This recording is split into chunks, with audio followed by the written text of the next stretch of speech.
அனைவருக்கும் வணக்கம். இன்றைய பதிவில் இப்போ நம்ம பார்க்க போகிற மிக முக்கியமான ஒரு பதிவு என்ன அப்படின்னா, அதாவது கடகராசிக்காரர்களுக்கு இந்த நவம்பர் மாதம் 30ஆம் தேதிக்குள் நடக்க போகின்ற பல முக்கியமான மாற்றங்கள் என்னென்ன அப்படிங்கிறத பற்றி தான் இந்த பதிவில் நம்ம இப்போ பார்த்து தெரிஞ்சுக்க போகிறோம்.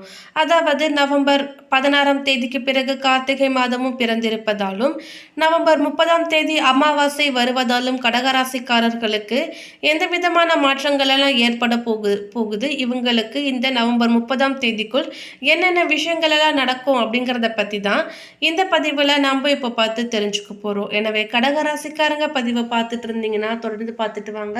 அது மட்டும் இல்லாமல் நீங்கள் இப்போ தான் நம்ம சேனலை ஃபர்ஸ்ட் டைமாக பார்க்குறீங்க அப்படின்னாலும் கண்டிப்பாக சப்ஸ்கிரைப் பண்ணிக்கோங்க. அப்படியே பக்கத்தில் இருக்கக்கூடிய நோட்டிஃபிகேஷனுக்கான பெல்லைக்கானையும் கிளிக் பண்ணிக்கோங்க. கடகராசிக்காரர்களுக்கு பல புதிய வாய்ப்புகள் கிடைக்கும். வேலை தேடுபவர்களுக்கும் வியாபாரம் தொடர்பாக எதிர்பார்த்த விஷயங்களும் நடக்கும். அதிக லாபம் கிடைக்கும். நிதிநிலை முன்னேற்றத்தால் குடும்ப செலவுகளை சமாளிக்கவும் தேவைகளை நிறைவேற்றியும் மகிழ்வீர்கள். ஆன்மீகத்தில் ஆர்வம் ஏற்படலாம். பயணங்களும் தனிப்பட்ட வளர்ச்சிக்கான முதலீட்டு ஆர்வமும் காட்டுவீர்கள். குடும்பம் செழிக்கும். அன்பு மகிழ்ச்சி அதிகரிப்பதோடு உங்களின் பெரிய கவலைகளும் நீங்கும். உறவுகளில் ஆரோக்கியமும் மேம்படும். அவ்வளவாக ஓய்வு கிடைக்காது.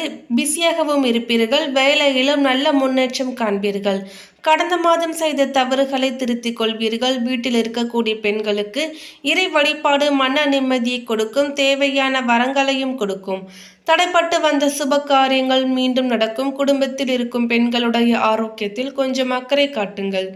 மாணவர்களுக்கு படிக்கும் நேரத்தில் மனதை அலைப்பாகி விடக்கூடாது. தேவையற்ற நண்பர்களிடமிருந்து விலகி இருக்க வேண்டும். அனைத்து விஷயங்களிலுமே பொறுமையை கடைபிடிப்பது மிகவும் நல்லது. குடும்பத்தில் ஒரு சில பிரச்சனைகள் ஏற்பட்டு மன அமைதியை பாதிக்கப்படுத்தலாம். கூடுமான வரை மற்றவர்களை அனுசரித்து போவது நல்லது. பிள்ளைகளை அவர்கள் போக்கிலேயே விட்டு பிடிப்பது நல்லது. எந்த ஒரு செயலையும் ஒரு முறைக்கு பல முறை போராடிதான் முடிக்க வேண்டி இருக்கும். ஆனாலும் புதிய ஆடை ஆபரணங்கள் சேரும். விருந்து விசேஷங்களில் கலந்து கொள்ளக்கூடிய வாய்ப்பு உண்டாகும். கணவன் மனைவிக்கு இடையே அந்யோன்யம் அதிகரிக்கலாம். வெளி வட்டாரத்தில் உங்களுக்கான மதிப்பு மரியாதையும் அதிகரிக்கும். அரசாங்க விவகாரங்கள் சாதகமாக முடியும். குரு பகவானின் பார்வைகள் சாதகமாக இருப்பதால் திருமணம் வளைகாப்பு போன்ற சுப நிகழ்ச்சிகள் நல்லபடியாக நடைபெறும். உறவினர்கள் வருகையால் வீட்டில் மகிழ்ச்சி நிலவும். ஒரு சிலருக்கு குழந்தை பாக்கியம் கிடைக்கும். ஆனாலும் உடல் நலனில் அதிக கவனம் செலுத்துவது மிகவும் அவசியம். அலுவலகத்தில் பணிச்சுமை அதிகரிக்கலாம். எந்த ஒரு வேலையுமே சற்று கஷ்டப்பட்டுதான் முடிக்க வேண்டி இருக்கும். தீவிர முயற்சியின் பேரிலேயே உங்கள் கோரிக்கைகளும் எளிதாக நிறைவேறும். சக ஊழியர்களால் ஓரளவு உதவி கிடைக்கும். தொழில் வியாபாரத்தில் அதிகமாக உழைக்க வேண்டும். ஆனாலும் அதற்கு ஏற்ற ஆதாயம் கிடைக்கும் என்று சொல்வதற்கில்லை. பங்குதாரர்களால் வியாபாரத்தில் லாபம் அதிகமாக கிடைக்கலாம். மாத பிற்பகுதியில் அரசாங்கம் வகையில் எதிர்பார்க்கும் காரியங்கள் அனுகூலமாக முடியும். வியாபாரத்தை விரிவுபடுத்த வங்கி கடனுதவியும் கிடைக்கும். குடும்பத்தை நிர்வகிக்கக்கூடிய பெண்களுக்கு மகிழ்ச்சி தரக்கூடிய மாதமாக இருக்க போகிறது. குடும்ப பொறுப்புகளை நிறைவேற்றுவதில் சிரமம் எதுவும் இருக்காது. அக்கம் பக்கத்து வீடுகளில் உள்ளவர்கள் உதவிகரமாக இருப்பார்கள். அலுவலகத்திற்கு செல்லக்கூடிய பெண்களுக்கு பணிகளில் அதிக கவனம் தேவை. லாபஸ்தானத்தில் குரு அமர்ந்து கேதுவும் அனுகூலமாக அமர்ந்திருப்பதால் வருமானம் தேவையான அளவிற்கு இந்த மாதம் முழுவதுமே இருக்கும். லாபஸ்தானத்தில் ராகு அமர்ந்து அஷ்டம ராசியில் சனி பகவானும் சஞ்சரிப்பதால் வரவிற்கு சமமான செலவுகளும் இருக்கின்றன. நிதி பற்றாக்குறை சற்று கடினமாகவே இருக்கும். சனி பகவானின் நிலையினால் உடல் நலனில் கவனமாக இருப்பது மிகவும் அவசியம். கடகராசியில் பிறந்துள்ள முதியோர்கள் இரவு நேரத்தில் எங்காவது செல்லும் பொழுது ஜாக்கிரதையாக செல்ல வேண்டும். ஏனெனில் கீழே விழுந்து அடிபடும் சாத்தியமும் இருக்கிறது. கிரக நிலைகள் எடுத்து காட்டுகின்றன. நிரந்தர உடல் உபாதைகளுக்கு சிகிச்சை எடுத்துக்கொள்ளும் நோயாளிகள் குறித்த நேரங்களில் மருந்து மாத்திரைகளை உட்கொண்டு ஓய்வு எடுப்பது மிகவும் அவசியம்.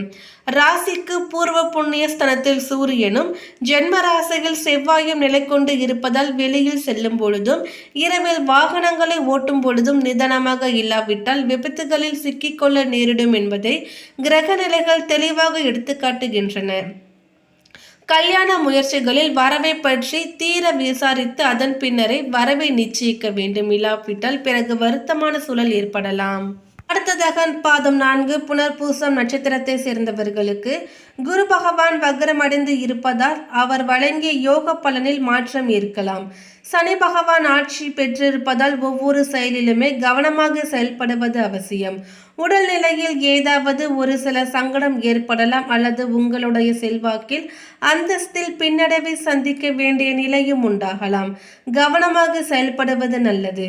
கேது பகவான் நெருக்கடிகளில் இருந்து உங்களை பாதுகாப்பார். எடுக்கும் முயற்சிகளை வெற்றியாக்குவார். ராகு பகவான் உழைப்பிற்கு ஏற்ற வருமானத்தை வழங்குவார். இந்த காலத்தில் இஷ்டதெய்வ கோவில்களுக்கு சென்று வருவதன் வழியாக சங்கடம் விலகும்.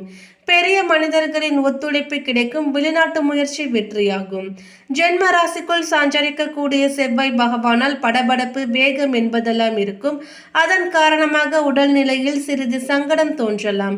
இந்த காலத்தில் குடும்பத்தினர்களின் ஆலோசனைகளை ஏற்பதும் அனுசரித்து போவதும் நல்லது.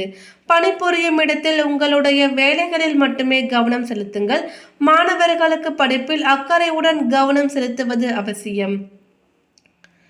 அதிர்ஷ்டமான நாட்கள் நவம்பர் 21, 29, 30. அடுத்ததாக பூசம் நட்சத்திரத்தை சேர்ந்தவர்களுக்கு சனி பகவான் ஆட்சி பலத்துடன் சஞ்சரிப்பதால் ஏதாவது ஒரு வகையில் நெருக்கடியை சந்திக்க வேண்டியதாக இருக்கலாம்.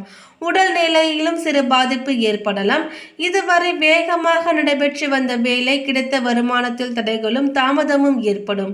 வீண் பிரச்சனைகளும் தேடி வரலாம். வாகன பயணங்களில் நிதானம் காப்பதும் இயந்திர பணிகளில் கவனமாக செயல்படுவதும் நன்மையை உண்டாக்கும்.